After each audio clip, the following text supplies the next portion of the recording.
Welcome to Just an Average Fantasy Football Podcast.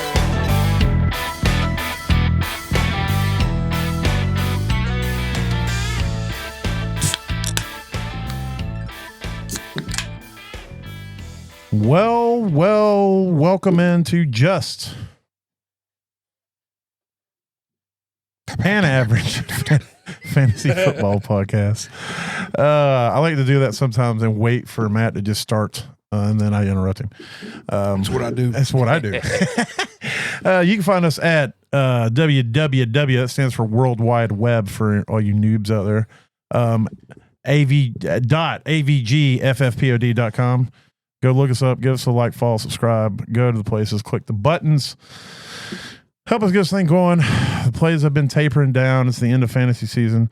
But anyway, I'm your host, Daniel Hayes, with Matt Baker, and we got a special guest, Larry I was going to say the Bus, but I think that's Jerome Bettis. So we'll just say Larry Bus Cowan. I haven't ran for any touchdowns lately. A.K.A. Smokey Ramirez, A.K.A. Angry Goodell, out here on the doing his thing. So he's going to swing in and help us talk fantasy.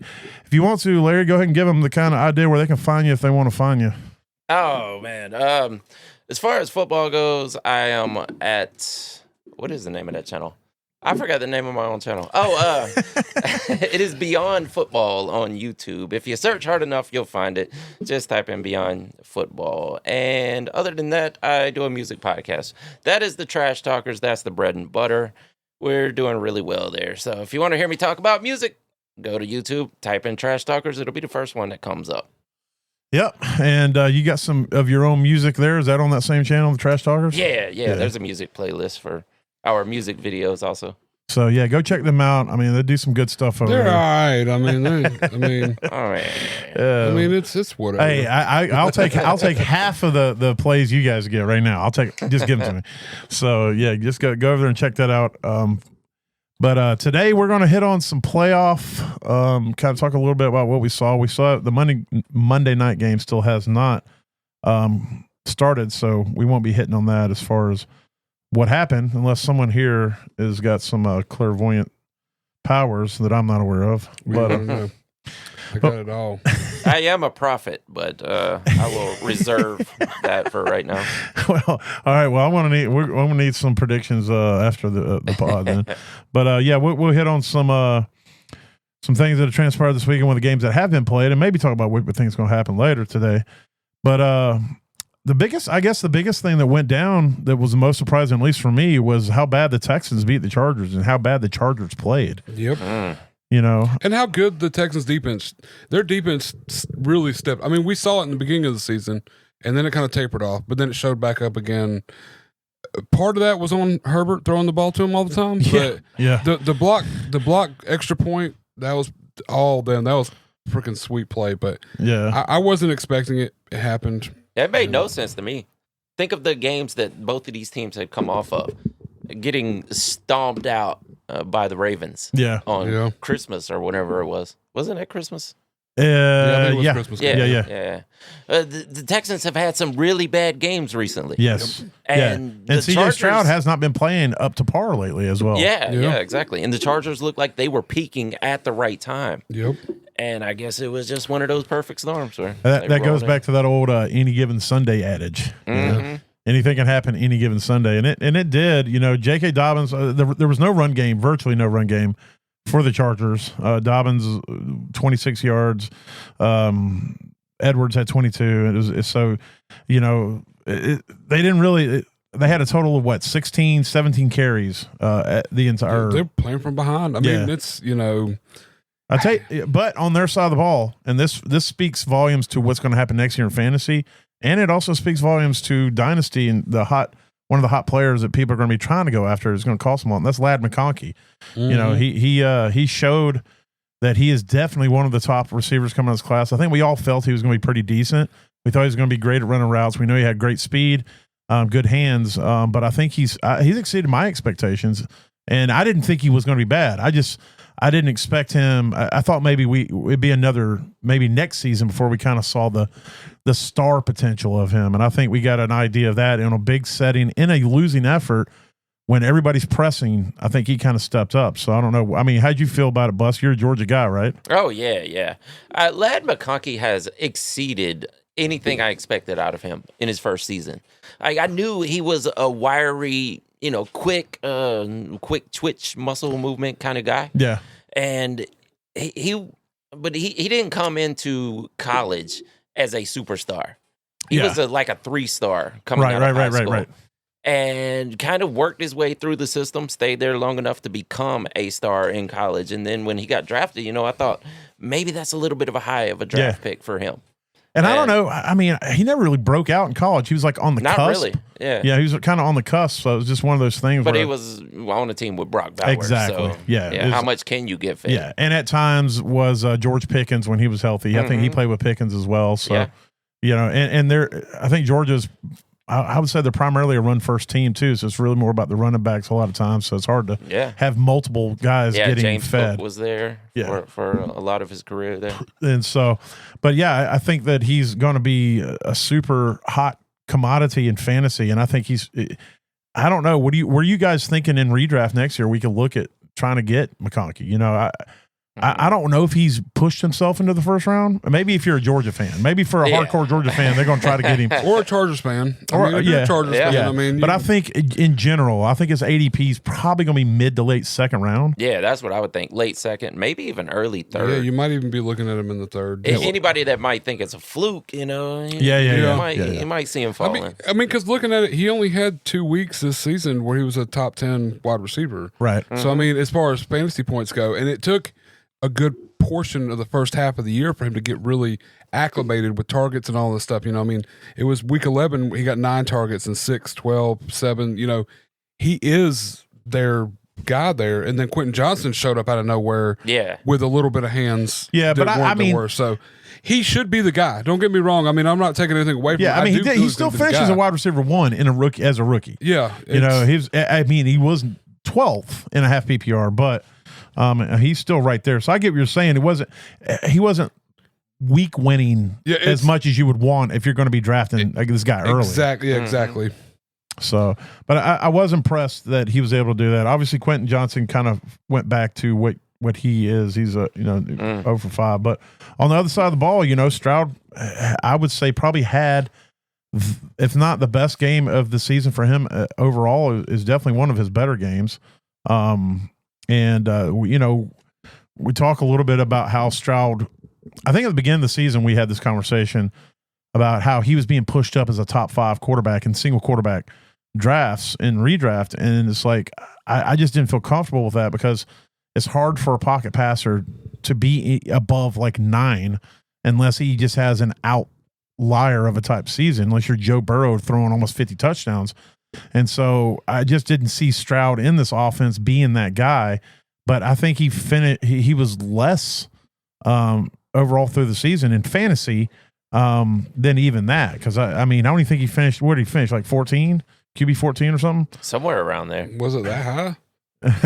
I'll tell you. I feel like it was like QB 18. You're right. 18. It was QB 18. Yeah, okay. It was like 18. Yeah, so he finishes QB 18 on the season, and I just, NFL wise, he was fine. Obviously, the teams in the playoffs, they just balled out. But I think for fantasy moving forward, I mean, where do you guys kind of see where you're going to be looking for Stroud next year? Is he just going to, he could be a guy I think maybe ends up on waivers. He could be a streamer to start the season. I don't know. Very well could be a matchup. At best, a late round QB. Yeah, like super late. He might even be like I got my QB, but let me grab this guy just in case to finish the draft out kind of deal. I don't know. I avoided them this year too because I always tend to shy away from pocket passing quarterbacks on their second year.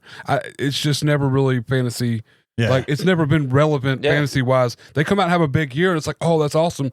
But then the hype and you get kind of caught up and you waste a 6th round pick drafting a CJ Stroud when you could have grabbed a Baker Mayfield or Sam Darnold off of waivers or like the 10th or 11th round. Right. Somebody that's a little more, acclimated. Baker would have been a little more because we didn't know Darnold definitely, but still, if you had to guess, Bus, how many games do you think Stroud rushed for over 20 yards? Oh, I would say not many because he's not a rushing quarterback. 5. He had 5 That's out of all 18 weeks. Thanks for letting me guess. Yeah, my bad. My bad. Not many. I will say he had 1 week where he had 59 yards rushing, and he still only scored 13 fantasy points that week because he was 11 for 30 in passing. He probably only threw for 11 yards. I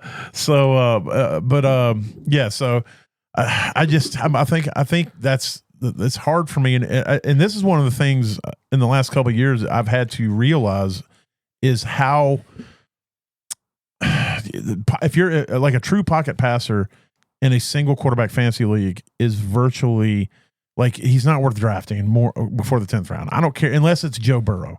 Mm-hmm. Joe Burrow, he has to be a guy. And you got to be able to win week 1 through 4 without a quarterback.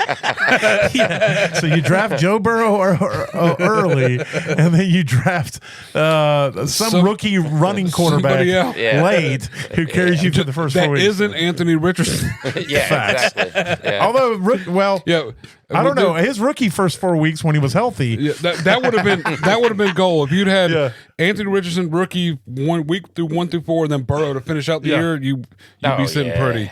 But that's the thing. If you draft a pocket passing quarterback early, he better get you 40 touchdowns. Yeah, minimum.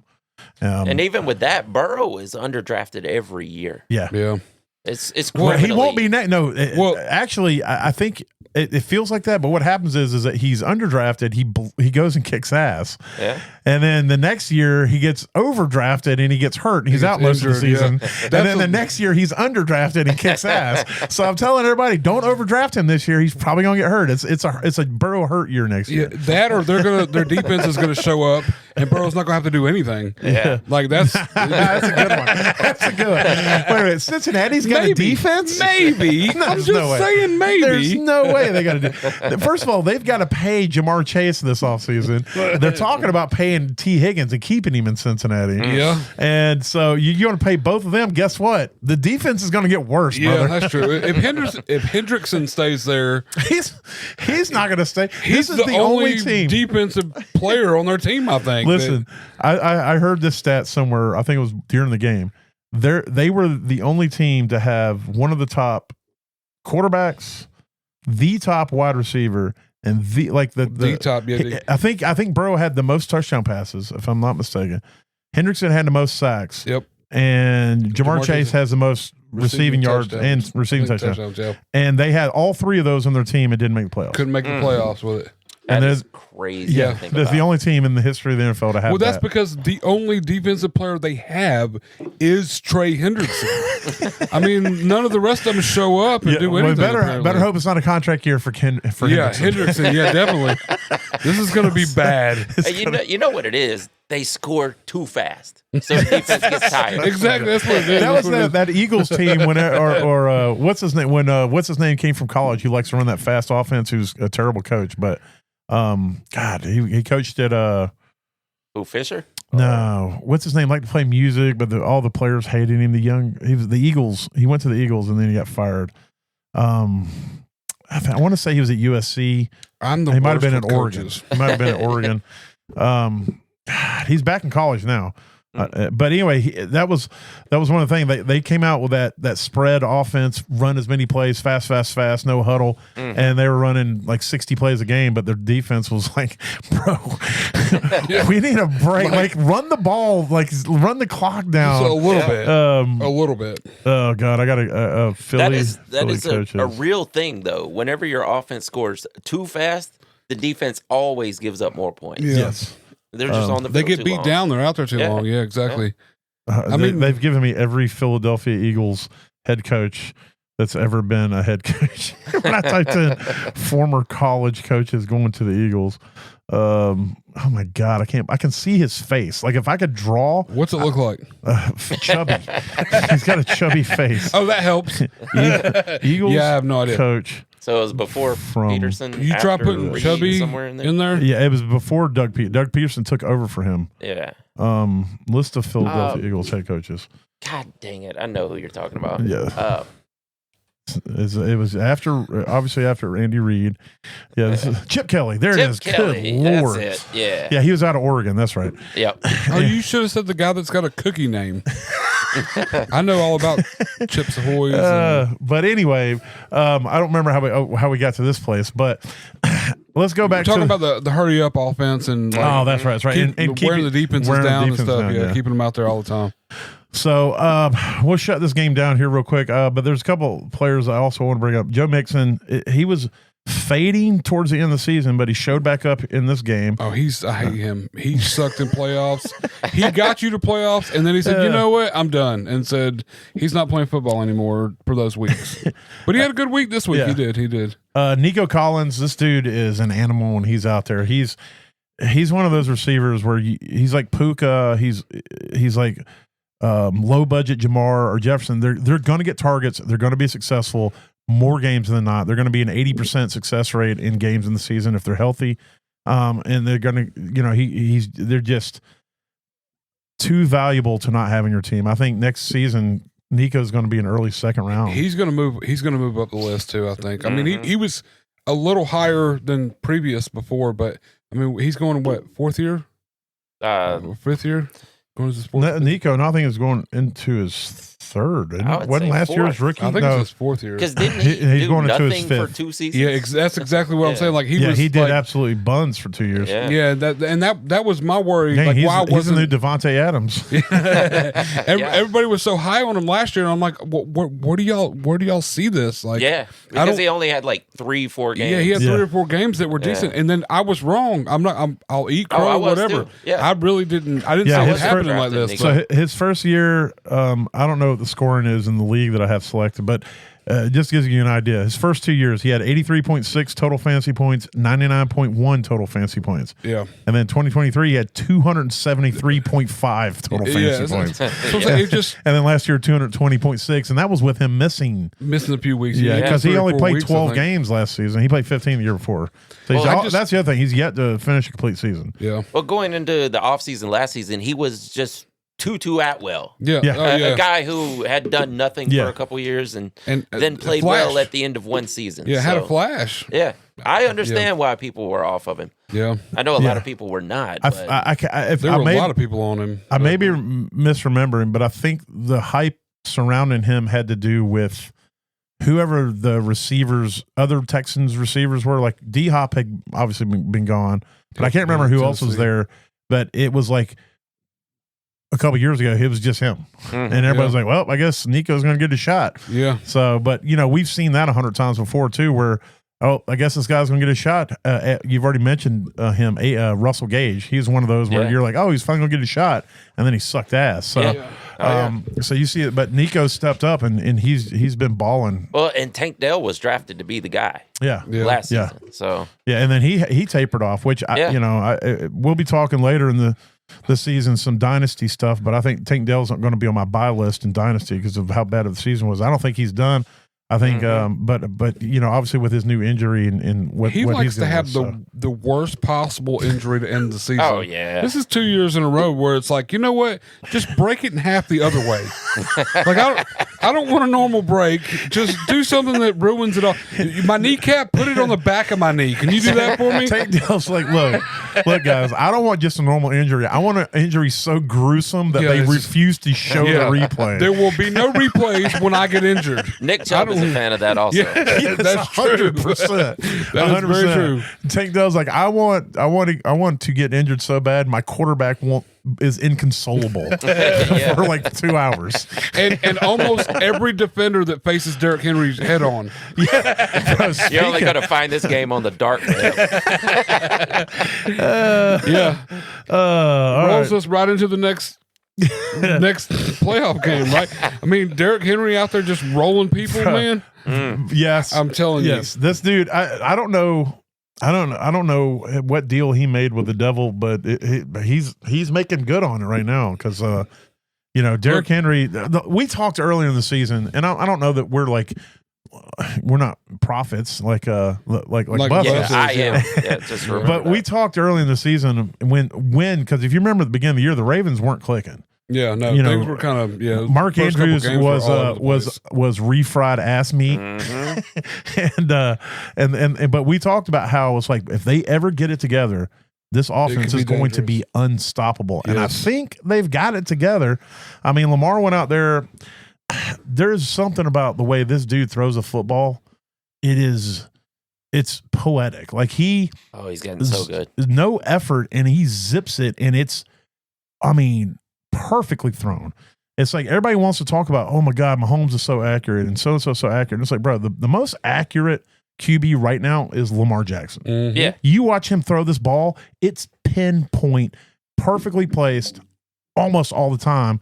And I think with his legs and his ability to run, which that's also top tier, I think that he does not get enough credit for how smooth and how accurate he throws that football. And once again, he went out there and threw for 2 touchdowns, had no interceptions. And then he also, ran the ball and did what he does on the ground with 81 yards. But then Derrick Henry's like 26 carries, 186 yards and 2 touchdowns. Look, I'm gonna say it first here. I don't this know. guy has 5 more years of top end running back in this league. Bro, I'm telling you. My children are going to retire from their jobs before Derrick Henry slows down. I'm telling you, it's insane for him to go out at his age, at the workload he's faced his entire career. It's unreal. To still do exactly what he's doing right now. There's a decade later. Exactly. That's what I'm saying. There's something to be said. I mean, and I did the math the other day. He's still a good ways, even if he has 6 more. Yeah, to be what Emmett was. To be Emmett. But if he can hold, he's the only one that has got a shot. I think he could come close, and I mean, but he's going to have to do what he's doing. He's going to have to be where he's at, and because that speaks also to a position that we know doesn't have a long show. I mean, I think the average lifespan of a top end running back is like 3.5 years, maybe, and that's at their peak. And that's spread. Todd Gurley's a great example, and that's spread over 7 years. Like that's injuries, missed 3. Like that's kind of spread over. And he's out here just Henry don't get injured. No, he's had 1 injury, and it was a foot thing. And I'm pretty certain if it was up to him, he probably would have played, bro. I mean, the year that happened, he was on pace that year to break all the records. He was going to be a 2,000-yard rusher that year, and then he got hurt. And that was just like God's way of saying, bro, calm down. You're showing too much. Take a break. Like you came from Krypton, and they're about to understand. So we need you to fake this and then go sit down for a season. I think that was like a reset. The next year was his rookie year again. Are we back to the robot thing that you? He's a robot. Gus Edwards is a robot. I'm telling you. No, he's not. If he is, then he needs to get redesigned. Since he came back, he's averaged 4 yards a carry. I can't help that they don't run him.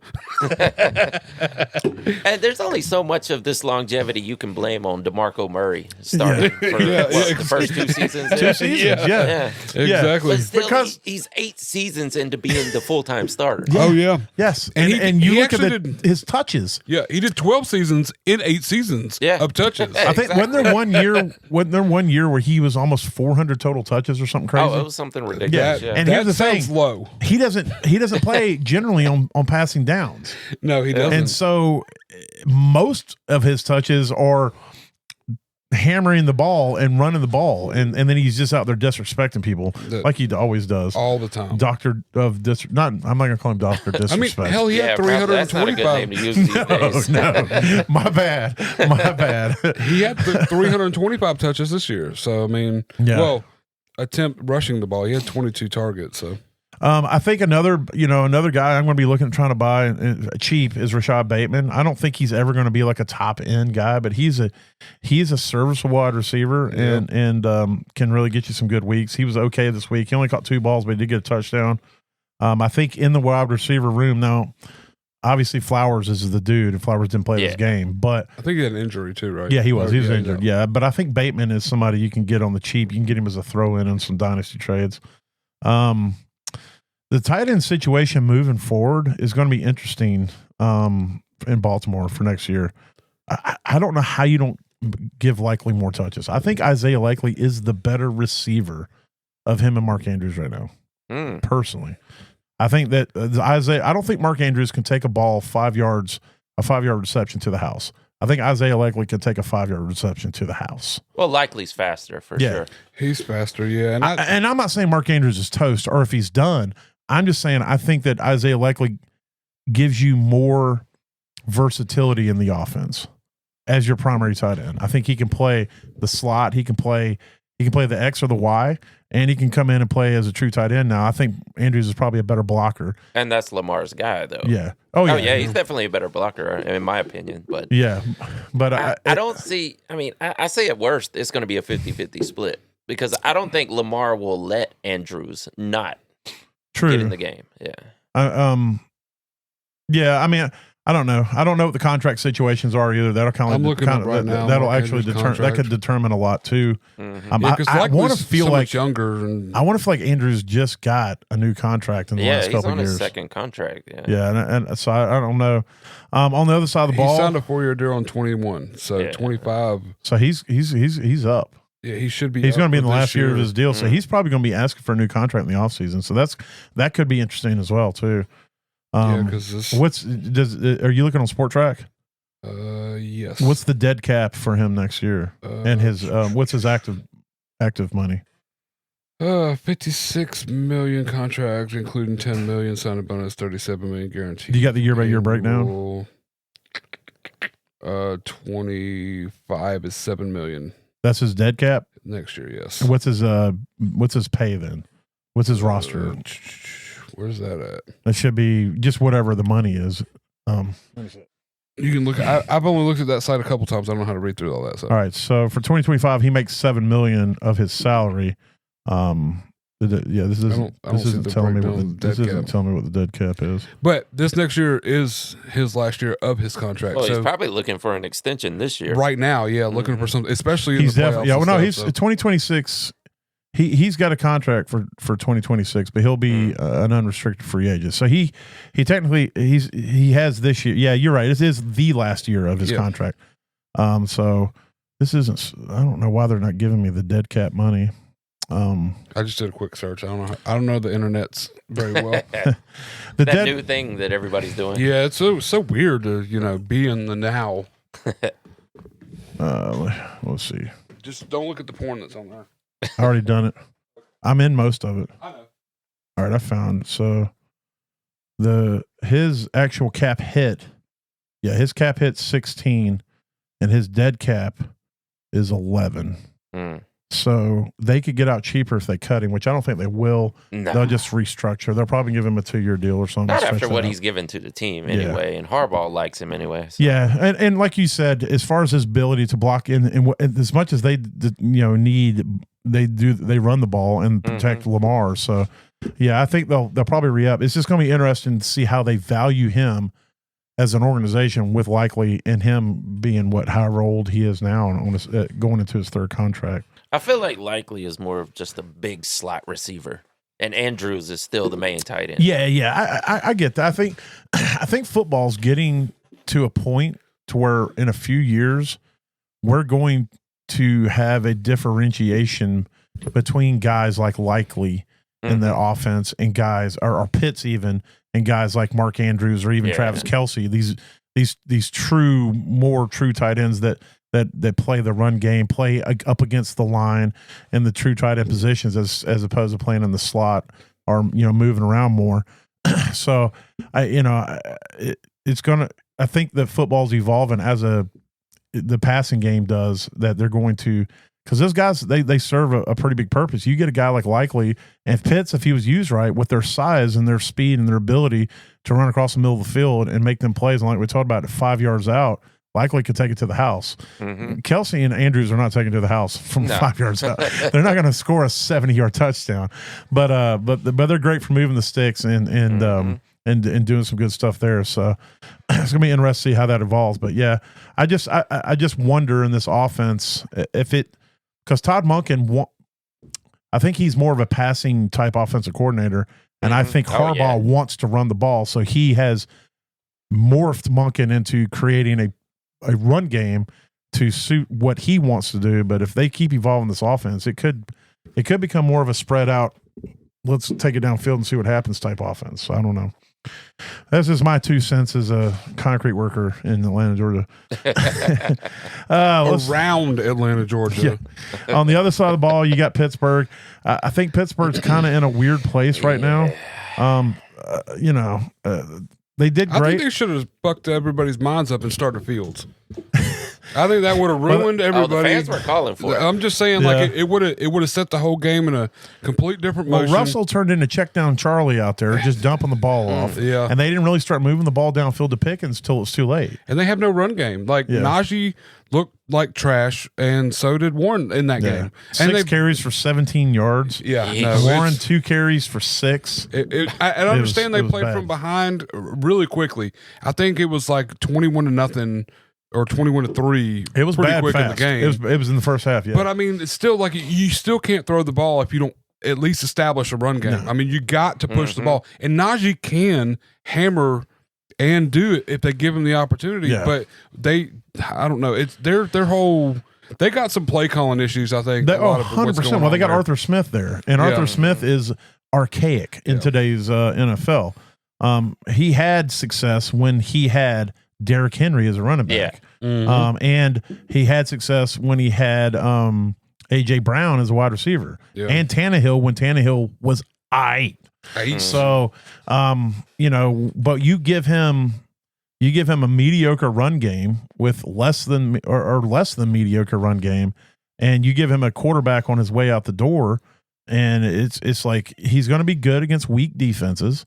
And in low pressure games, and he's not going to be good when it matters the most, like it did last week. So, but the thing is like, what's going to happen next year? Next year they're going to have to pay Russell. Russell, they got him virtually for free this year. Yep. The Broncos just like, here, we'll pay his salary, just take him. You can have him. Yeah, and so Russell's going to have a contract, and so which means that Russell will probably be a Cleveland Brown next year. And Kirk Cousins will be at this. Will be a Steeler. So they get another free year. Maybe. Yeah, because and the problem is with Pittsburgh, I think they're in this place because it's like, hey, it's great when you don't have a losing season, but when you finish just above average every year, you're kind of like that dynasty team that we always have that's always barely squeaks into the playoffs and gets knocked out of the first round. Yeah. And so you never get that low end, find your quarterback. You got to, if you want to trade to get that, you got to give everything to go get it. I think that's why they took that shot on Fields. And I think next year they've got to, if they want to be successful there in the future, they're going to have to give Fields a real shot and see what he can do. But they're going to have to go out and look for somebody else. I bet they were trying to get Bryce when everybody had given up on Bryce. Yeah. They've got to go find that next guy. Do they go after Joe Milton, try to make a trade to get Joe Milton? Do they go after some of these other guys? Hell, do they go after Daniel Jones in the offseason? Because I'm sure Daniel Jones only signed a 1-year deal in Minnesota. Yeah. So. Yeah, or Darnold, they might could put some balls out there and try to get Darnold. That's a good point. If Darnold, but the thing is, if he takes him to the Super Bowl, I think he's going to get re-signed to Minnesota regardless. That's definitely possible. But just talking people that are potential that are out there. No, I get it. Yeah, I mean, what's your ideas on it, Bus? I don't know. I feel like we've seen this team year after year come out the gates hot. They look like world beaters for 10 games, maybe 12 games. This happened with Big Ben also. Yeah. And then they just run out of gas. So maybe it's a Tomlin thing. Maybe he wants to control too much of it. Maybe he won't let his offensive coordinators do as that much. may be. That may very well be. I mean it's interesting because he's got the best a regular season winning record for a head coach. Yeah, he's never had a losing record. He's never had a losing record. So does that And the fans want him fired. The people in Pittsburgh want him fired, which is crazy. Sure. I mean, this dude's he's winning. He's getting them to playoffs almost every year, and always has a winning record, but just can't finish. He can't finish the deal. They want a 15-2 team. They want a juggernaut, or they want someone that can win the first round of freaking playoffs. At the very least, get us a playoff win. I mean, and that's. I don't know. I could see. I think you're right. They're going to go after a hired gun in the offseason. It could be Kink. It could be. They could re-up Russell for a year, give him a $6 million, $7 million deal. Try to keep him around. It's going to really depend on what Russell thinks he's worth. If Russell's going to go out there and want a $12, $15 million deal, then I think they're going to let him walk. But they could end up with. I mean, if they do pay Russell, and they can get it within the ballpark that they're going to pay, they could also have Russell and Kurt. Yeah, that's true. Team. With Let them battle it out. with what's working out with what's working out. I think with Kirk and everything. But here's the only problem with that is the only way you get Kirk is you got to trade, and if you trade, you got to take the well, it's going to be interesting because they can cut him. I mean, cut him. Yeah, they can cut him. Cut Kurt. Can they cut him and save money? Yeah, a good bit of money from what I was like. But if they cut him before, I don't know if that's true. I don't think his dead cap. I mean, they could do what they did with Matt Ryan and just cut him and say fuck it. First cut, right? Was it early? Yeah. As long as it's before. If it's cut in March, I think it saves them. Yeah, it could save them a bunch of money. I just typed in Kink Cousins. You should. That's his name. It brought him up. That's all that matters. There it is, contract. But I still think they're going to lose money. As far as I think no matter what happens. Even if they cut him, his dead cap is still more than his contract hit. Oh, he's still going to cost the Falcons money if they don't hold on to him and play him. But Kurt doesn't want to be a backup. Yeah, no, absolutely not. And that's their only option at this point. They completely revamped their website. Sport Track says. Oh, so you were right. It was there, but I like their old way. Here's what I like. Okay, so 2025. He's got good God, $31 million. He'll have $117 million dead cap if they cut him. I was way off. $27 million if they keep him. So that's the issue. I don't think they're going to cut him. And in 2023, he's got they could trade him. He's got he's got a $90 million dead cap in 2026. Potential out 2026 is $35 million dead cap or $100 million contract. So the 2026 is the way they can get out and it not kill them. They can still get out. They can still cut him, but it's going to cost. It's just unless they rework his deal. They could do like what they just did with Deshaun. They could rework the deal and try to do it that way and then get rid of him. But Kirk would have to waive the no trade clause in his contract. That's true. And I don't see him doing that. So I think he would absolutely him to stay. I think he would absolutely waive it because he knows he's not going to start in Atlanta. But he's going to get more money. Yeah, but he get a lot more money. No, that's true. But so then it'll just come down to whether he wants to start more than he wants to get paid. Yeah. And this is a guy who's made a lot of money for being mediocre. Yeah. I mean, he got franchised twice in Washington. Yeah. And then he got paid a butt ton in Minnesota. And then he got a ton of guaranteed money with Atlanta. So this guy has stacks on stacks. Yeah, it's going to be interesting. It could be just like what just happened with Russell Wilson, where they just cut him and they're like, all right, we'll just pay. Just go away, and we'll pay a crap ton of money for him to just go somewhere else. This leaves Russell has a couple of Super Bowls that he's been to and won one of them. Yeah, I mean, be honest with you, doesn't have that. No, if you made me pick between the two, if I was starting an organization, you go, all right, the only two quarterbacks you can have are Kirk Cousins or Russell Wilson. I'm taking Russell Wilson. Yeah, I'd take Justin Fields. I'd be like, let's put Justin Fields out there. First of all, that wasn't an option. No. Well, nobody's thinking about him, so he's available. Baker's like, is Peterman available? Can we bring Ryan Fitzpatrick back? What's going on here? Josh McCown. Yeah. So that's gonna be interesting because they're in flux with their quarterback. They're going to be in flux, the Steelers, with their running back situation right now. I don't know. I don't know if any of those guys are meant to be a starter. I think they're both pretty inefficient. And then you got George Pickens, who's a great wide receiver, but he's also a hothead, and he's and he's on the verge of becoming that next receiver who's like, if you don't get me the ball, I'm one out. Yeah, he's going to be a diva. And so you got this guy over here that really wants the ball and should be getting the ball.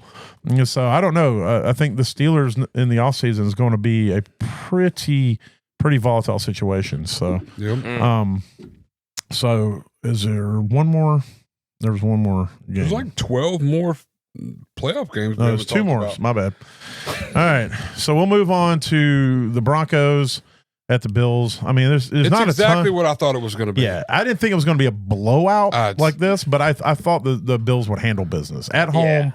Josh Allen, he's not going to just let some rook roll in there and clap. No, I will say Bo Nix is the guy. He looked absolutely. really good. Yeah. Even in this game, they were behind. He didn't look frazzled. They still did. Buffalo's defense showed up when it hasn't shown up, as far as I'm concerned. Yeah, I think also I think Cortland Sutton didn't show up when they needed him to, because there was a couple passes. There was a couple times where he hit him in the hands on some really important plays, and he was just flat out dropped the ball. And honest to God, what really honestly killed the Broncos, and we've said it all season long, and I'll continue to say this: they have absolutely no run game. And There's Sean nobody Payton's not there. going to stand for that. That's what I'm saying. There's nobody there that can hold a candle. And the Bills' defense is garbage when it comes to the run. Yeah. I mean, and here we are looking at exactly why they lost. Broncos, it's another season of wasting a really good defense. Yeah, exactly. If they have championship caliber defenses, and their offenses just can't. I mean, obviously they just got beat, but part of getting beat by Buffalo by that much, it was part of them not being able to sustain drives because of bad, play. Well, they couldn't run the ball, therefore they were putting the ball away all the time. And Buffalo was out there. They'd run it down. 7 carries for 29 yards, 2 carries for -2 yards, 2 carries for 8 yards. I mean, that's atrocious. Yeah, they're all. Their best running back was Bo Nix, 4 carries for 43 yards. Yeah, absolutely. Bo Nix is a hot commodity. I'm so happy I grabbed him in so many places in Dynasty. That dude is I think he's going to be really good for a long time. I feel like that was one of his better rushing games this year too. Yeah, he can move. Yeah, he's not a statue. No. And we saw him do that at Oregon. He reminds me a lot of young Tannehill. He's like, he doesn't run a ton, but you get him inside the 20 and he'll get you a touchdown. He'll get you 5-6 every season. Yeah. I mean, he probably runs more than Tannehill did, but I think that I think him and Drake May are going to be pretty similar in that respect. Yeah. Moving forward. Drake May can move. Yeah. And so he's a big body guy. I don't think either one of these guys are going to be Josh Allen, but I do think they're going to be 450 every season, 4, 5, 6 touchdowns running every season. So, and all of the NFL, all of football in general is going to that archetype of quarterback. They are. Yeah. We need a quarterback that can move. No more stone foot pocket passes. Yep. Yeah, he ran for 430 yards and 4 touchdowns this season. Yeah, I think that's going to be pretty standard for him within that range. So, and I mean that's also kind of it sounds like Chris Collinsworth, but it sounds kind of Mahomesian. Now here's a guy, but I think Bo Nix moving forward, the run game. I think they just need to fire all of them. Just fire. Just walk into the running back room and go, "You're all fired." Or they need to go in and coaches, go, "Hey, the running backs." Everything. I think if they went in and said, "Look, you are our only guy. We're going to ride with you the whole time and give it 3 games and just put the load all on them and just see, maybe." Because I mean, every one of these guys wake up in the morning, they go, "Oh, am I going to get the ball?" Who they or need? McLaughlin going to get the ball? They need Zach Moss. That's what they need. Or Devin Singletary. They need Devin Singletary. Who they actually need is Cam Scatterboo in the draft. Hey, look, I'm not 100% sure how I feel about Scatterboo. I think he's a great player. And this isn't the rookie episode. He's a bowling ball. If this was the late 90s and it was all-stot type off, I just don't know what offense is going to let him be what he is. And he's really just a fullback with tremendous rushing ability. Yeah. And the last one that existed, Tolbert was kind of that. They let Mike Tolbert with the Chargers and the Panthers exist in that space for a little while, but he wasn't like Allstott was really that guy. He was the last great fullback. That was really the primary running back. And so Scatterbill will be great, but he's not somebody I'm looking to draft first round in rookie drafts because I don't trust unless if he goes to the Cowboys and they don't go after anybody else, maybe I do it. I think the Broncos are the place for him. I think Sean Payton will utilize that. If he goes there and they don't go and pull in, I don't know. if they go after, like, if you can get a work done, I'm trying to get that old Tampa run game. If you can get that work done, Mike Allstott feel where you got the undersized guy who's your scat dude, and you got this absolute freaking brute, and you create that running scenario, then I'm in. I'm absolutely in. Yeah, absolutely. But if you take Scatterboo and put him there, and then you go out and you bring in, I don't know, you say. Obviously, I'm not Derrick Henry or anything like that, but if you go out and you bring in another Joe Mixon type guy or somebody who's kind of like Josh Jacobs, and it's like, well, yeah, now Scatterboo is just gonna, and then all of a sudden he's the fullback, and maybe he gets some rushes and some passing, and he turns into a use check type player. That's what I worry about. I worry that he turns into use check. Juszczyk could be a pretty good. I think Scatterboo's a better athlete than Juszczyk. Oh yeah, by far. But Juszczyk to me could be far more utilized as an offensive weapon than he is utilized, because you see what happens when he is. Like, there are games where he'll catch 4 or 5 passes and he'll score a couple touchdowns, and then he won't get a pass for 6 games after that.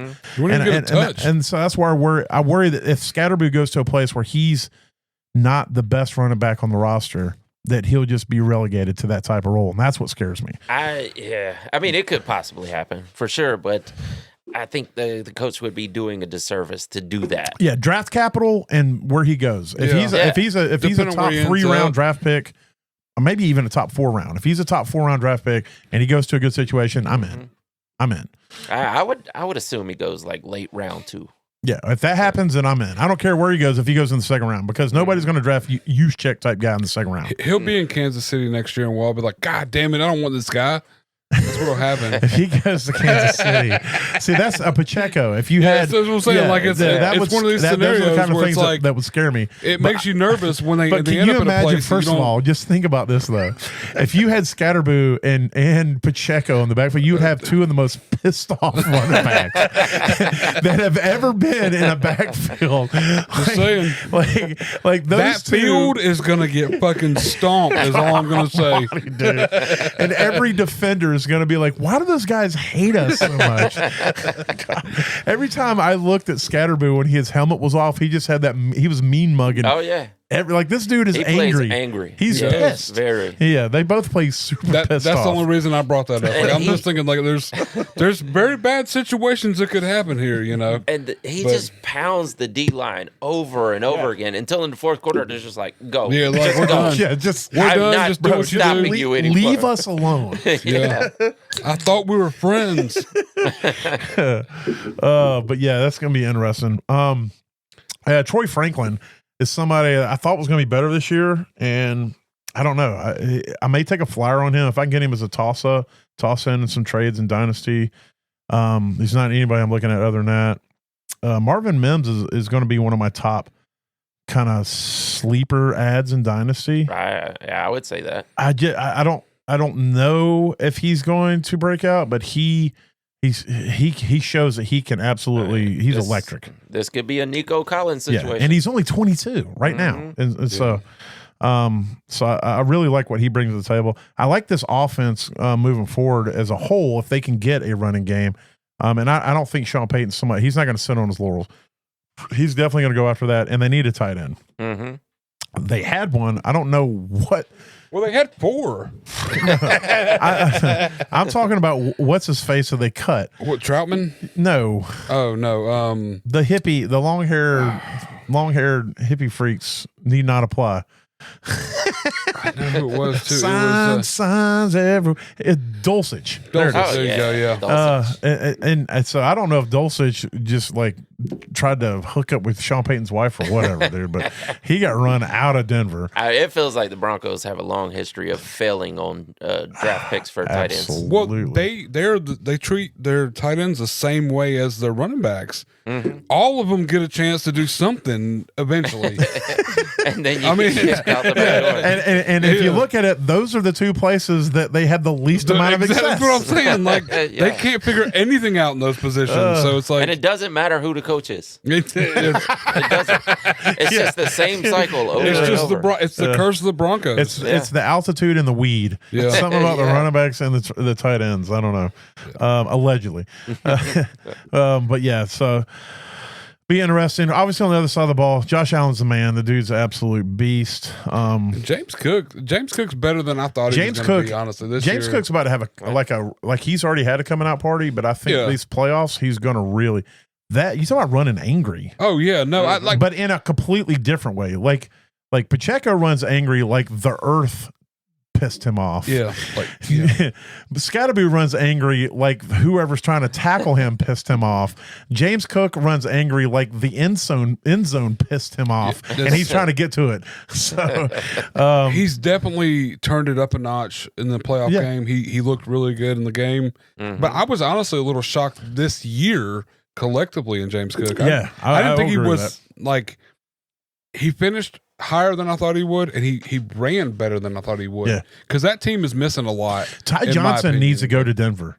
That's what needs to happen. That's what needs to happen. Yeah, that would be the best thing for Denver if Ty Johnson goes to Denver. Yeah, for two reasons. One, I'm tired of Ty Johnson stealing touches from receivers and from James Cook, and two, the way he catches the ball, he would be perfect in Sean Payton's offense. Yeah, he would definitely. I don't know about his true running ability, but he can definitely. He's like a wide receiver catching the ball.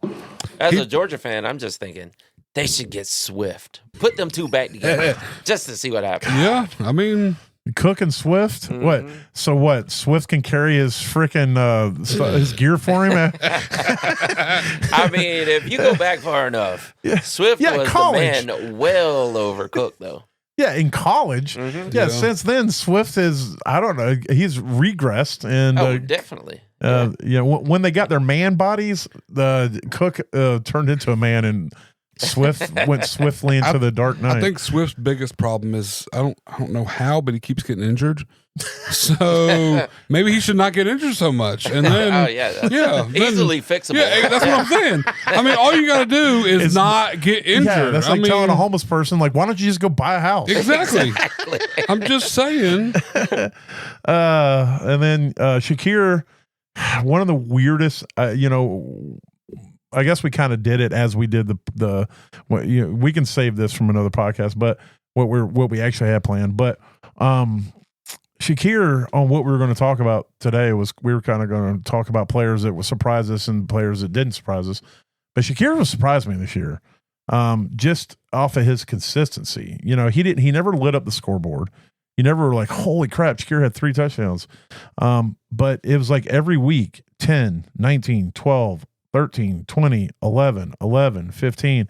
It was like he was so consistent, so reliable in your lineups. And, I think moving forward, he's somebody, he should have been our just average probably. Yeah. No, if they don't do anything receiver wise in the draft or in free agency, he's a smash, I think. Like as far as, because he is the only guy there that is consistent through the whole year. I mean, Coleman dealt with the injury. Amari Cooper, I don't necessarily know who's going to be there next year. Probably not. No. And I wouldn't bet on it. He's having a baby. I don't think they're going to want to pay him. He's having a baby and everything in the offseason and all.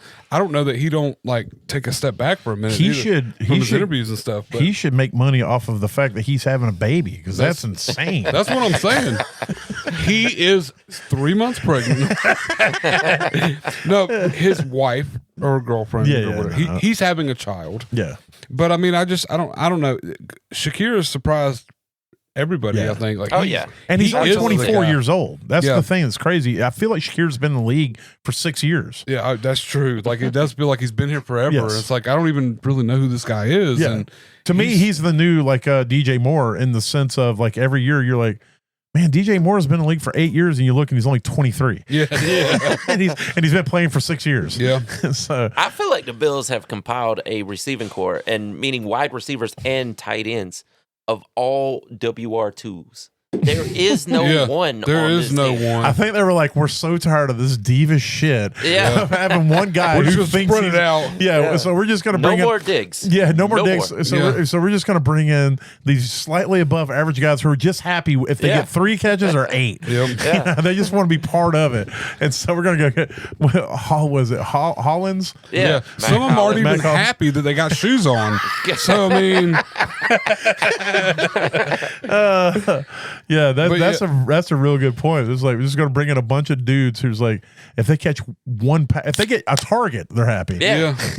I mean, Mac Hollins, Curtis Samuel, Yeah. it's everywhere. It's just, Yeah, even Dalton Kincaid and, Yep. and Dawson Knox. Yeah. And I know he's older, but the one guy in Cooper that and when he's on or in his heyday was a 1, Yeah. but was never a diva 1. Yeah. That was the guy they brought in. It was like, if we bring a 1 in, he's got to be chill. Yeah. And he's like, you know what, guys? You don't have to throw me the ball. He's like, it's cool as long as we're winning. I don't care. Hey, let's let Curtis Samuel show up this time. Because look, since he hasn't done it all year. I love AJ Brown, but his team's out there like smashing, and this dude's so upset he's reading a book on the sidelines because he's not getting touches. And it's like, bro, it's like we're here for dubs, all right? We're not here to like get you all your stats all the time. So yeah, no, that's interesting. That's an interesting point. So yeah, but I think I do like James Cook moving forward. The only thing that scares me down the road is if they ever do develop that one who's going to demand 10 targets a game, then that's going to probably take away from the James Cook aspect. But also Joe Brady has if they keep him as the OC, he has established that he is a run first type OC. So, and I mean, Ray Davis, he seemed pretty happy this year doing what he did. He did good in what he did. Yeah. Alongside Cook. I mean, He could end up being the 1B. I sure. Yeah, I could think see Ty him Johnson's getting a probably little more. gone this year, and I think it's going to be Ray Davis and James Cook next year. And that would be kind of cool. I like that. Yeah, the only thing that could stop that is if Ty Johnson ends up still like carrying them to a Super Bowl, because that touchdown pass that he caught in the back of the end zone on the Josh Allen absolute just dart. Yeah. Did you see? Like, he should have checked it down. Yeah. His check down was wide open and would have got him a first down, and Josh was not even looking. It was home run or nothing. Yeah. And I'm pretty sure, and I may be wrong, I'm pretty sure it was a 4th down play. And so it was at least a 3rd down. And he just slung it to the back of the end zone to Ty Johnson, who caught it falling down and secured it right before he rolled out of bounds in the back of the end zone. So That's why they re-signed him last year. They're like, this guy is a piece we need. if Ty Johnson can't do anything, he can catch a freaking football. That's true. I think he's got like 4 receiving touchdowns this year. Yeah. On like off the wall plays. Like, you wouldn't even think he should even be out there. Like, Fantasy wise, I'll tell you something that was disappointing was Dalton Kincaid this year. Yeah, absolutely. He had the targets, he just did not have the production. yeah, he was not as consistent. I think we've been spoiled by a lot of these tight ends, with the Brock Bowers and whatnot, because it used to be that a tight end took 3 years to develop in the league before he was going to be fantasy viable. But now we're used to seeing that happen earlier and earlier. They just walk onto the field and all of a sudden it's Sam Laporta or it's Brock Bowers or there's Kyle that, Pitts, that first year. I mean, his you first look at, year, I mean, Kyle Pitts could do the Evan Ingram and have That's true. the first year he was good, and then he was ass for 3 or 4 years. and then he had that 5th or 6th year breakout again. So, had to change teams to do it. Yeah, he did. Maybe exactly. that's it. maybe that's it. Pitts Might needs be. to go to like Miami or something. He needs to go to Jacksonville That's probably what needs to happen. Yeah. or Miami. Johnu just went and balled out down flashed there. up, showed up this year. Yeah. Hey, I heard somebody was saying on a podcast, it's like, I want to go ahead and apologize to Arthur Smith in Atlanta for using Jonnu over Pitts, because clearly Jonnu Smith is a better tight end than right? Pitts was. Who would have known? All right, let's go on to what we were just talking a little bit about. The Eagles 22-10 over the Packers. Jordan Love did not look good in that game. I didn't even watch this game. I'll be honest with you. I didn't. I halfway watched it. Like, I watched the first half, and it was like, I want to say going into halftime, it was only 10-0, but it felt like it was 60-0. I kind of felt like it was going to be a Saquon walk away game, and I didn't. Green Bay want to watch could it. not move the ball. That's I was afraid that Saquon was going to score 13 touchdowns in the first half, and it would be pointless even to watch. That's not what happened. Yeah, that didn't happen. That was my worry, though. But still, I mean, it was within reach for a large part of the game. I mean, obviously you can look; they only lost by 12. But it's like the score doesn't really dictate how the game went, because it was never any point where I was like, "Oh, Green Bay's about to get something going." Yeah, because it's like this. It's like they scored one touchdown. Josh Jacobs ran the ball in. That was a decent drive. I'm pretty sure that was like their first or second drive coming back from the half. This is the fourth quarter, by the way. Oh, well, then it was, whatever it was. And then it was just like, but any other time, it's like they would go out there, boom, they're punting, boom. Or throw an interception. Yeah. He threw 3 picks, Jordan Love threw, and so it was not good. Jacobs was okay, but it's like, he had 18 carries for 81 and a touchdown, but it's like, a lot of that was late third, fourth. Yeah. When I won't say Philly took their foot off the gas, but they weren't pressing. When they were pressing, they weren't doing anything. Jacobs wasn't doing anything. Love wasn't doing anything. It was pretty slow. I think the team had a great season overall, though. Yeah. I think it's just that they're a really young team, probably the youngest offense in the NFL. I actually think you're right. I think average age, they are the youngest complete offense in the league.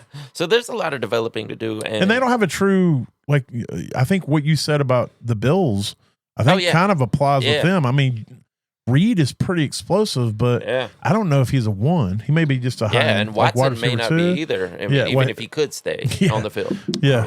Obviously, Wicks, none of the other guys are. So yeah, definitely not. Kraft is a pretty good tight end. And so, it's just going to, as they age, we're going to learn a lot more about them. As far as if Jacobs, I don't know his contract. I think they gave him a 2-year deal, so they should have him for at least 1 more year up there.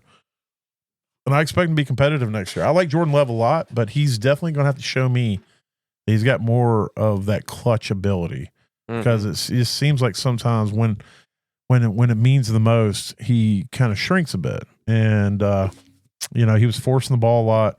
Sometimes they don't take what the defense is given. If that defense has got everybody locked up, you got to hit your checkdowns. Hit your checkdowns. I know it sucks to get 6 yards a pop, but and he was injured slightly, and not enough to be out, but he missed maybe that played a part. He missed 2 games, and Willis came in and showed him that Love doesn't have to be the one that does it. Because Willis isn't better. Don't get me wrong. I'm not saying he's not better, but I'm saying that he still managed the whole team collectively. Yeah. So I mean, Love needs to get out there and show him that he needs to be the guy. He has to be the guy. He's irreplaceable. He didn't really even finishing the season out. He was still meh, especially for fantasy. He was just that everyday average quarterback all the way through for the rest of the season. So he came in hot off of last season. Yeah. But anybody else feel like Jordan Love and CJ Stroud are the same dude? It's very similar. Yeah. Yeah. From last year to this year. Yeah. If you're looking at well, coming they in look like stuff, brothers too. They do look a lot alike. Yeah. I could see that. I guess I could see that. They look similar. Yeah. Yeah. I think Jordan Love is like, if you know how sometimes you got 2 brothers and one of them's like, that dude looks pretty normal, and the other one's like, but we talk about Lamar again. You can see the similarities, and I think Jordan Love is like, and then you see Stroud, and you're like, a little bit of the tism kind of bounced off of him or something. I don't know. I think this next year, Love's really going to have to step it up for me to really like. It's going to have to happen. If Lamar's got a brother, I hope Lamar's the ugly one, because good God, man. It can't get much worse. Oh man, I love you, Lamar, but bro, you ain't pretty. That's why he got so good at football. He was not getting dates any other way. Oh God, good Lord. So maybe wait a minute. I don't get dates. Damn it! You should have learned to play football. I should have learned to play football. So yeah, I tell you, I like Jalen Hurts a lot. I just don't know if he's I don't think he's elite. He's not elite. I don't know if he's a good enough quarterback to win. I think he's well above average. I think he can be. Yeah. But I don't know that he's consistent enough. He's not somebody that if my team is playing the Eagles, I'm like, Hurts is about to light us up. Mm-hmm. You know what I'm saying? I think he has the potential. He can go off, but I think he reminds me a lot of, just in this sense, Russell Wilson was really good in his early Seattle days because Pete Carroll understood what he had. He understood that if he set these parameters and kept Russell within them, he could be very successful and they could go a long ways. And then he also had a really good defense. Mm-hmm. And I think that, I don't know if Sirianni's smart enough to understand, but if Pete Carroll was the Eagles coach, I think you would see a similar thing to where everybody be like, let Hurts cook. And it's like, no, you don't want him to cook because I know he's going to not be as good as you want him to be. Mm-hmm. And, I just don't know that Hurts is somebody who's going to ever be an elite type passer or player. He's always going to be somebody, if he's got to do too much, you're going to be in a bind. Oh, yeah, especially his passing. I think last year was the best we're ever going to see Hurts, as long as they keep the elite around him. Adding Saquon was the worst thing fantasy-wise for Hurts that could ever happen. Well, I think. Because fantasy-wise, you look at he doesn't have to run all the time. Right. But, if you look at even his passing is down because they relied so heavily on Saquon. Mm-hmm. It's as long as they do the tush It's push, a gimme. he'll be okay in fantasy. Yeah, but he even got 7 less touchdowns this year off the tush push because they relied on Saquon and a lot of the. He only had 1 less from last year total. I'm talking as far as rushing touchdown. Yeah, he had 14 this year, 15 last year, 13 the year before. That feels low, but okay, I missed some stuff. But I just feel like his overall numbers, fantasy wise, were probably damaged pretty deep with Saquon addition, right? Oh, well, he had. Last year wasn't his best year fantasy wise. The year before was. He had 436 in this league that I'm in. This league's got a little bit elevated scoring, little extras. But in a half, we'll put it like this: in a half PPR, 2 years ago he was third. Last year he was second. This last year he was eighth. Yeah. His passing was where he suffered the most this year. He didn't even break 3,000 yards passing. Last year he almost threw for 4,000. He threw 23 touchdowns last year. He only threw 18 this year. But his interceptions are way down. He threw 15 picks last year, only threw 5 this year. But oh wow, that's way down. But his attempts were down. He only had 361 passing attempts this year. That's the lowest he's had since his rookie year. Last year at 538, and he had 460 the year before. So yeah, so I think that the pass, but the problem that I think the ultimate problem I have with Jalen Hurts is currently he has, I would say, in Devonta Smith and AJ Brown, he has 2 of the top 25 receivers in the league. Yep. At least top 30. Yep. They both finished top 10 last year, and I think the year before. So yeah, I'm you talking fantasy. I'm just talking about wide receiver, period. Yeah. And ability. Like if you were going to sit down and make a list of the best wide receivers in the league, I think a consensus would make them both top 30. And if you give that to just about any other quarterback, then you're going to light up the scoreboard in the passing game. Mm-hmm. When you have 2 of those receivers, you look at what Tua did last year. Now, obviously, he didn't do it this year with a lot of things that went on down there. But last year, when you had Tyreek and Waddle playing at a high level, and what he was able to do, he led the NFL in passing. Both of them balled out. But you look at what he's got. He's got Devonta Smith. He's got AJ Brown. Both of those guys are, we would say, are very, very good. And he can't.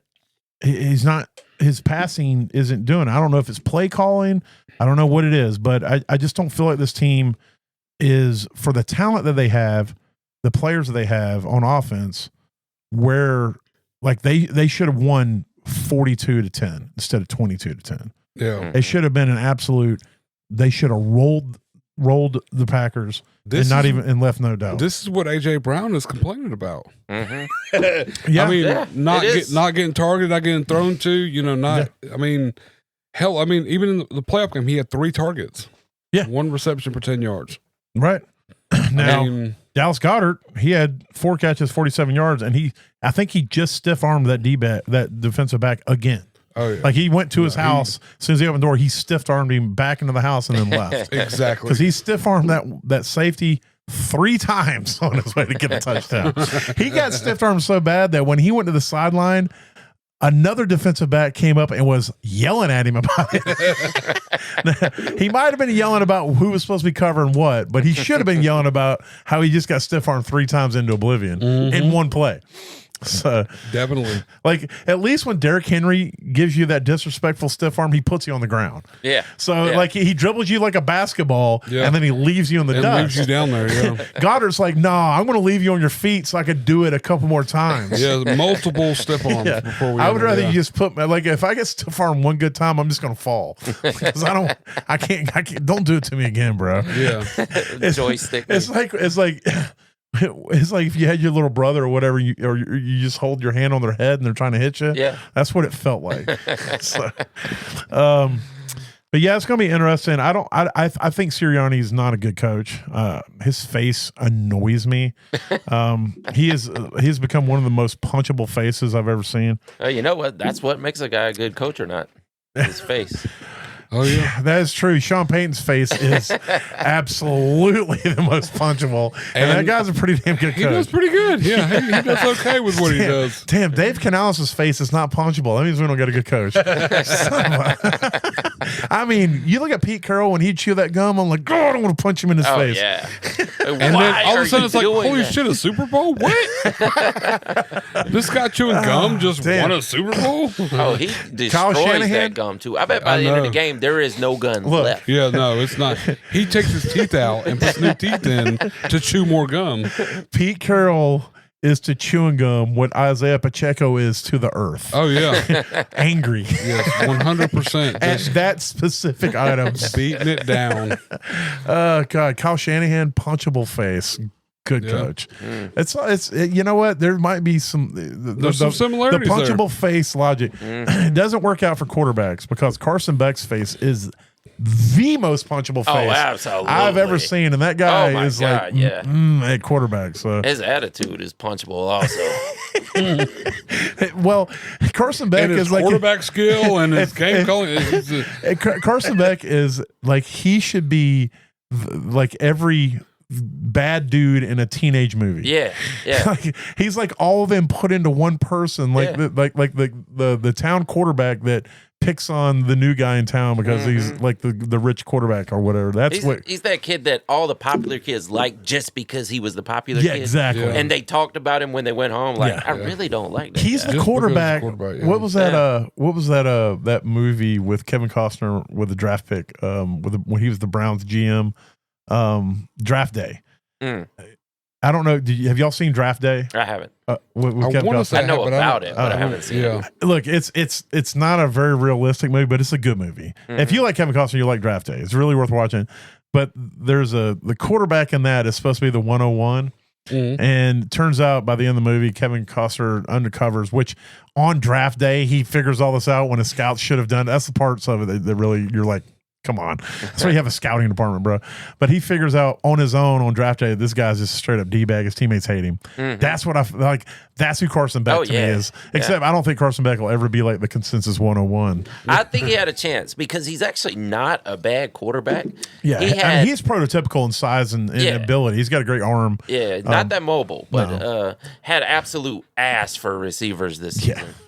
Like when he had Bowers and McConkey, yes, thank you. When he had those two guys, he looked like a number 1 draft pick. You know, but then you take away talent, and then all of a sudden it's like he doesn't have the talent to make everyone around him look good in the entire all of college football. Yeah. Well, which is what? Where do you think he's going? Well, real quick, where do you think he's going to be playing next year? Because he's in the portal. Miami. Now. Yeah. That's right. He already committed. His girlfriend went to Miami. Yeah. Okay. He committed down there. And he's already making TikTok videos about it. Nice. Which makes you want to punch him even more. So he's jujuing it out there every brown lettucing. But that's not that's not as bad as Deshaun Watson on the side of the road with his girlfriend making TikToks when he's supposed to have a blown Achilles. Well, he just blown it again, right? No, or did she blow it again? Well, are we still talking about the Achilles? Hey-o! Bazinga. But no, the real question is like there's rumors that the Browns are going to try to void his contract now because supposedly this TikTok was released after he had surgery for his Achilles. And he's like on the side of the road dancing with no walking boot on, which Just he's out there supposed to be doing- in. Yeah, just doing what he does. And so, but now there's like there's people like, how do you know when the video was made? Just because it was posted then doesn't mean it was made then. And so I don't know what the legality of it would be, but it's like this dude, I'll tell you, man, I've never, just a real quick side out. I don't think I've ever seen anybody like, even when Ben's stuff came out and everybody was like, this dude's garbage. I don't think everybody before that thought Ben was cool. I think everybody kind of low key knew that Ben Roethlisberger was a D-bag. Yeah. And then the stuff that came out after that, everybody's like, well, yeah, that guy's a bad dude. But before everything came out with Deshaun was beloved. Coming out of college into the NFL, everybody's like, this dude's so nice. He's like, when you see interviews, you're like, oh man, this guy's amazing. And then you come to find out this guy is like Bill Cosby. Oh my God, he's okay. I'm not gonna say he was drugging people, but no, but he would. It was like that. He was like the good guy. Everybody loves him, and then look, maybe he's we could just say this with Deshaun. I feel like I can say this with confidence. It's just my opinion, but I feel like he would be okay with it if he was like he could get away with it. So he's not a. I don't think he's but you come to find out this dude is like a bad dude, and then he goes to the team. Oh my God. I want his agent, bro. If I ever get popular to where I've got to have an agent to sign contracts for me, they'll be like, I want to who was Deshaun Watson's agent? Because this guy knows how to get stuff done. Yeah, apparently. Okay. Anyway, moving on from that, let's talk about, speaking of a quarterback that Deshaun took over for, we'll move into the Commanders 23-20 over the Buccaneers. This game was pretty boring for most of it. I loved it.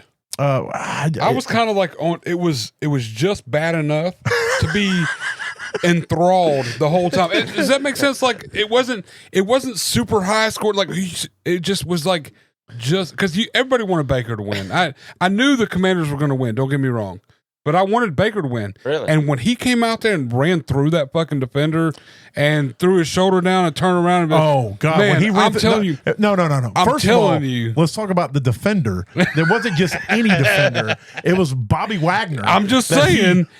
He dump trucks. Exactly.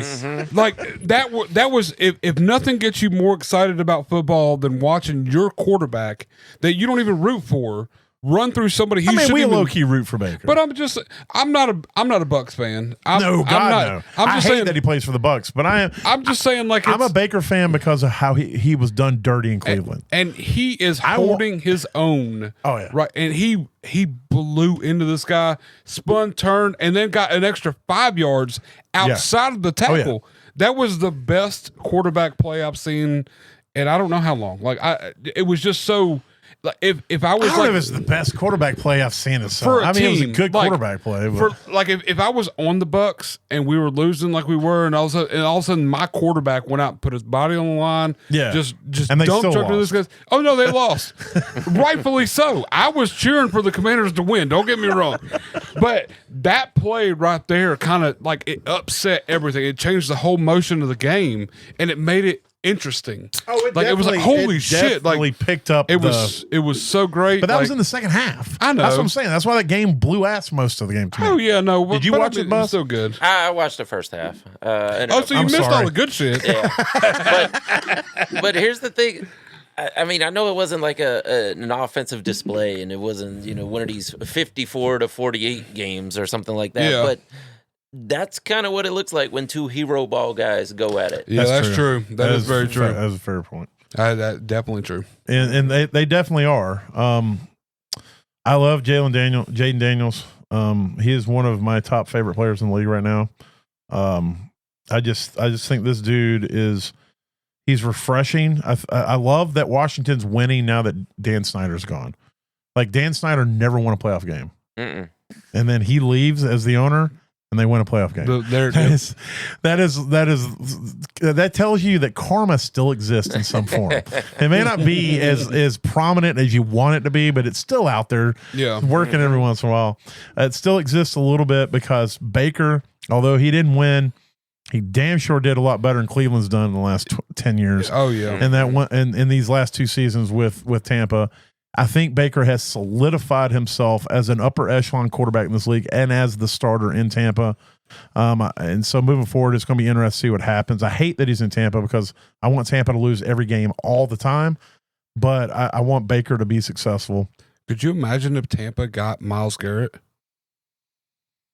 No, I think that's a big part of what they need is a defense, and if he can work out getting their Myles D line's actually okay. Yeah. It's their secondary where they need the the help. secondary is garbage. Yeah. But I mean, it would just be so great. If they got Myles Garrett, if that would be anybody- the best line in because the you got entire league. because you got Vita Vea there. Yeah, I mean that's what I'm saying. I mean, who are you going to get rid of?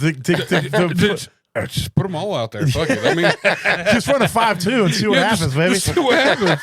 We'll figure it all out later. But You're not going to run on them, that's for yeah, sure. exactly. Oh God, you can barely run on them now. Exactly.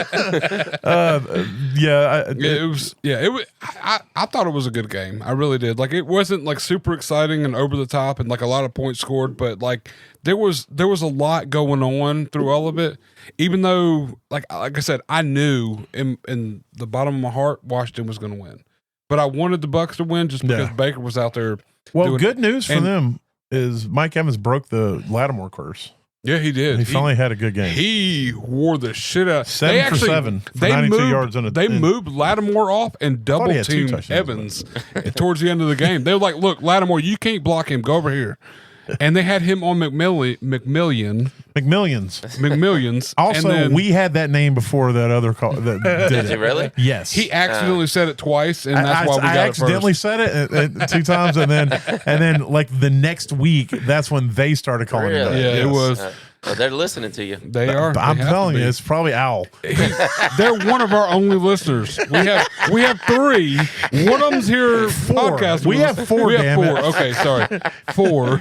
Because we don't listen. No, we don't at all. Oh, what the hell am I doing wasting my time on your podcast? Yeah, you're supposed to tell the guy. No, we've got 100,000. 100,000. Yeah. Yeah. He's like, damn. He goes like, I can shit into a microphone on my YouTube channel and get more plays than this shit. Here's a real question: why do they have Chris Godwin listed as the receiver, like in the receivers for Tampa in that game? He didn't play. I have no idea. Yeah. But anyway, I was just looking. I'm like, they Godwin really? played? Yeah, like if you look at the fantasy stats, I mean, he's got 0 points, but they got him listed down there with all the other active receivers who did nothing as well. But I say Cade Otton is somebody I'm looking at. He showed up a little bit in that game. he's I think that was his first. Was that his first or second game back from being injured? I think it's that his first game back since being injured. Yeah. I like the McMillions.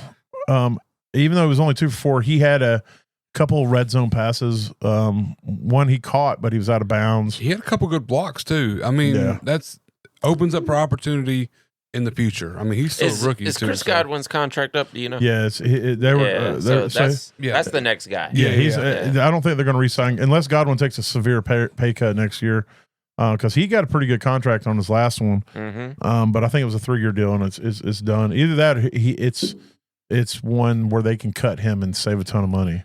So McLaurin looked great again. He's had a renaissance year this year. When he finally gets some quarterbacks worth it. De'Ami Brown's interesting. He was 5 for 5 for 89 and a touchdown. That's he should have been 4 like targets 8 for 8 or something. Like going back to week 13, and he missed week 17. They had to bye week 14, but he had 5-4-5-4 targets. So. I mean, this is what 3rd-year receiver. Hope. This is Terrell's guy. Terrell talked a lot on De'Ami Brown coming out of the league. Yeah, I mean, coming out of North Carolina, he was a pretty dynamic receiver, in Carolina. So yeah, but again, we're looking at that. Actually, that was his 4th year. but this was his most productive year. His most targets he's had almost by double, most receptions he's had by over double. I mean, he's only had 308 yards, but he came on towards the end of the season. So it's going to be interesting to see what he becomes next year and how they utilize him. Of course, they got Luke McCaffrey coming up and then whatever they do in the draft in the offseason. So, I don't know, but his snap percentages went from like 30, 40, less than 20 to 52, 78, 66. 18 says 0, but I know he had more than 0% week 18. And then everybody's 18 says 0. So. And then whatever he did in the playoffs. So he's definitely becoming a bigger part of that offense. Yeah. And then Ertz, he didn't really show up too big for this game, but I don't know. As long as what's his lips is the offensive coordinator, Ertz is probably going to have a place on the team because Kingsbury loves Zach Ertz. Oh yeah. And how many more years can he possibly have? 13. Yeah, 13 more. He's going to retire when Derrick Henry retires. That's what I'm saying. They got a pact. They're going out together. Neither one of them are going to leave before. I mean, he's probably on year 13, so he's going to 26 years. Yeah. He'll make it 26 years. Yeah, he'll be the oldest tight end in the league with no touchdowns. Oh, no, don't you take McBride's job? I mean, technically by his stats, he's still elite. Yeah, no, he had a good year this year. Yeah. I mean, he really did, Yeah. even with injury and everything. I mean, he's going to be underdrafted again next year because nobody goes, "Oh my God, I got to get Zach Ertz." Oh on no, team. yeah. Probably It's like- undrafted. It's kind of what we dealt with Jimmy Graham. I mean, there was years when it's like nobody's even looking at him, and all of a sudden he finishes tight end 8 on the season. That's exactly for the where Saints, in a half PPR. That's where Ertz finishes here. Is tight end 8. yeah. So And that he missed a couple games. yeah, I mean, he missed a couple for injury and everything. Yeah. Actually, no, I thought he missed a game. I think he did, right? He was in the concussion protocol. Yeah, I thought he missed 2 games. I know what happened. I guess. It happened during the I take that back. He didn't miss a game. Everybody thought he was going to miss a game, and then they were like, "Well, he's got all these. He had a ton of incentives. Yeah. To if he hit certain I remember the thresholds, he could end up making a ton of money.